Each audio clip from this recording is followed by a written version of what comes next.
encore adolescent, et déjà du sang sur les mains.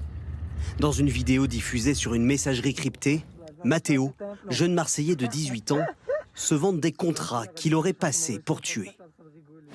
Je vais enchaîner les contrats, frérot, je vais redescendre. Sur la vie de ma mère, tu vas te jurer, mon sang. Sur la vie de ma mère, tu vas péter un plomb.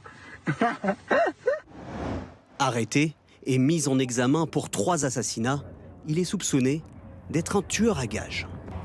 Dans le trafic de drogue, la guerre des gangs repose désormais sur cette main-d'œuvre, de plus en plus jeune.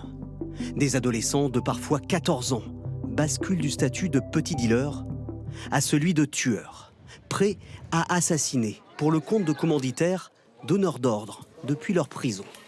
Ce phénomène s'observe en France depuis environ 3 ans. Autant c'est assez banal au Salvador, au Guatemala, au Mexique ou en Colombie, autant en France c'est un phénomène auquel qu'on n'avait jamais vu et qui a tendance à se développer aujourd'hui. Ça passe beaucoup par les réseaux sociaux. Internet, voilà comment la plupart des jeunes tueurs sont recrutés. Les candidats viennent de Brest, de Marseille, de Saintes ou encore de Troyes. Certains ne se connaissent même pas. Ils ne savent pas non plus qui et pourquoi ils doivent tuer, mais n'hésitent pas à publier des photos d'armes de leurs crimes. Assoiffés d'argent, la promesse de se partager quelques dizaines de milliers d'euros leur fait oublier les risques encourus. Les sommes que touchent ces jeunes tueurs à gages varient entre 20 000 et 50 000, 60 000 euros pour un coup, ce qui représente à peu près le chiffre d'affaires d'un point de deal à la journée. Ces contrats constituent aussi pour les petites mains du narcotrafic une ascension dans une carrière criminelle qui commence de plus en plus tôt.